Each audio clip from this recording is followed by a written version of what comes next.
நடிகன் ஒருவனால் ஆரம்பிக்கப்பட்ட கட்சி. நடிகை ஒருவனால் வளர்த்தெடுக்கப்பட்ட கட்சி. பங்கு போட்டுக் கொண்டிருக்கிறார்கள்.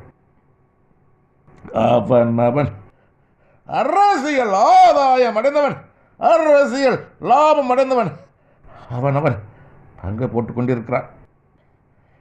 தேசத்தின் அதிபதியாக இருந்தவள் ஒருவளோடு வாசமாயிருந்து இத்தேசத்திற்கு விரோதமாகவே செயல்பட்டவளிடம் இருந்து பறித்து இக்கட்சியின் அதிகாரத்தை ஒருவனுக்கு நான் கொடுத்தேன்.